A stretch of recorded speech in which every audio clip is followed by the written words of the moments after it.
Assalamualaikum warahmatullahi wabarakatuh. Salam sejahtera untuk kita semua. Salam sehat selalu.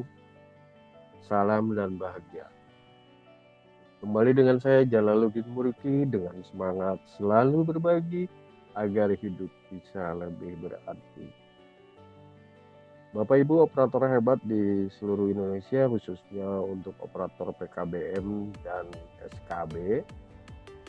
Sesuai dengan janji saya kemarin, saya akan berbagi pengalaman dalam mengelola dapodik berkaitan dengan invalid di rombongan belajar. Jangan lupa Bapak Ibu kunjungi channel saya ini Jalaluddin Murki Channel. Jalaluddin Murki Channel di sini banyak hal-hal yang saya sampaikan berkaitan dengan berbagi pengalaman baik mengelola dapodik, arkas dan lain sebagainya. Jangan lupa like, share, and subscribe video tutorial ini yang pastinya akan menjadi motivasi dalam mengembangkan channel YouTube saya ini. Baik, langsung saja kita lihat. Di sini saya sudah membuka dapodik versi 2024C untuk PKBM, di mana ketika setelah kita melakukan instalasi atau update ke versi 2024C, maka kita akan kembali bertemu dengan warna-warna merah ini, invalid di dalam pengelolaan rombongan belajar dan jadwal. Ketika kita melihat invalid itu, kita bisa dilihat di sini notifikasinya apa. Notifikasinya adalah tidak memiliki pembelajaran. Notifikasinya adalah tidak memiliki pembelajaran. Artinya, kita harus mengisi pembelajaran di dapodik tersebut. Untuk mengisi pembelajaran, kita tinggal klik saja di sini rombongan belajar.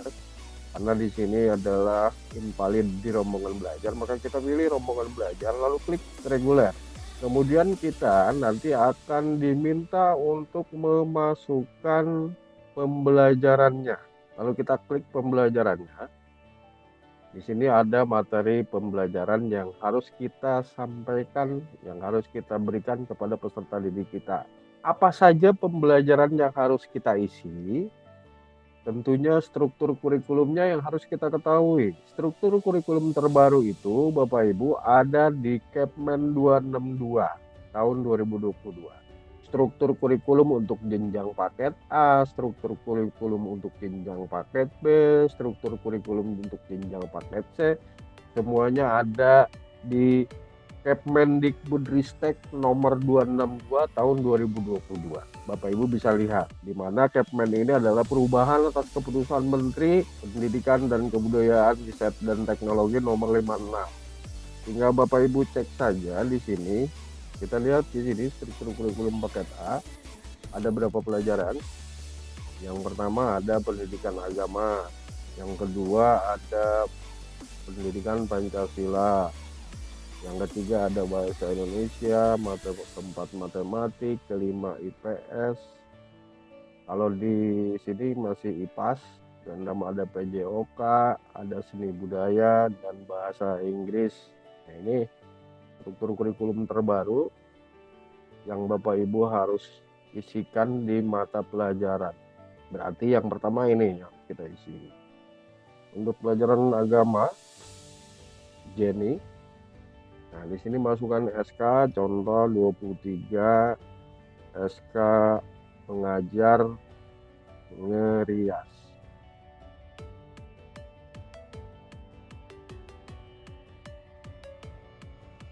Contoh seperti ini SK-nya. Lalu ketikkan di sini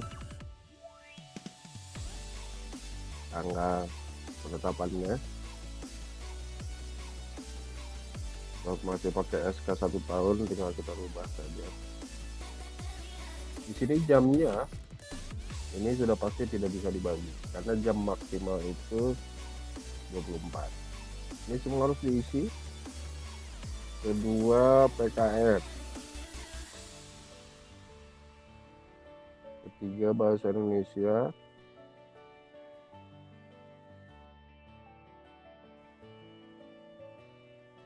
Keempat matematik.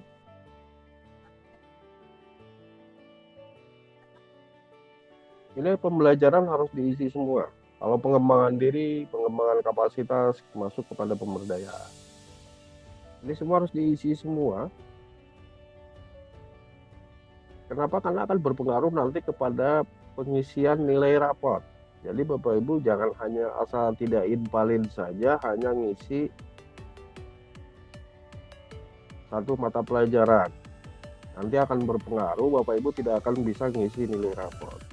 Sesuai dengan Permendikbudristek nomor 21 tahun 2022 pasal 9, bahwa penilaian itu ada penilaian sumatif dan formatif, dan penilaian sumatif ini pada jenjang pendidikan dasar dan menengah sebagaimana dimaksud ayat 3 untuk menilai pencapaian hasil belajar dan menentukan kenaikan kelas dan kelulusan di satuan pendidikan. Di pasal selanjutnya di sini di pasal 10 ini adalah pencapaian peserta didik pada semua mata pelajaran. Jadi bukan hanya satu pelajaran, tetapi semua mata pelajaran. Peserta didik pada semua mata pelajaran dan ekstrakurikuler. Itu penilaiannya. Jadi tidak bisa hanya beberapa mapel saja. Ini nanti semuanya harus diisi. Jadi tidak bisa hanya satu-satu saja.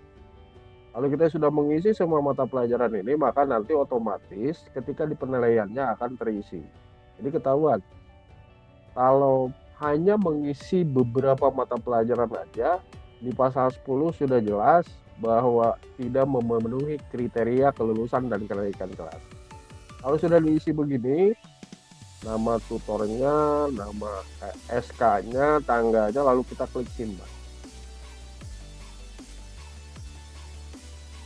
Tutor, SK mengajar.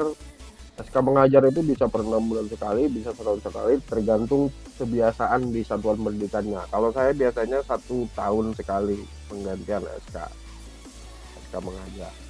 Ya.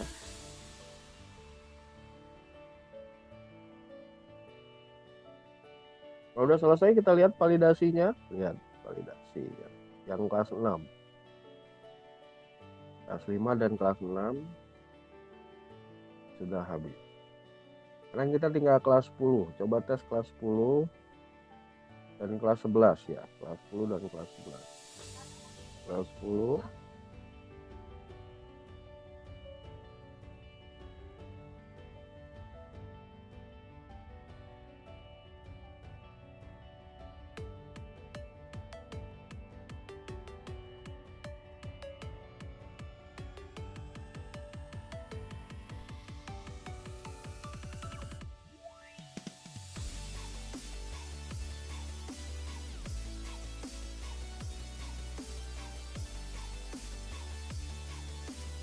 Oke, kelas 10 sudah selesai.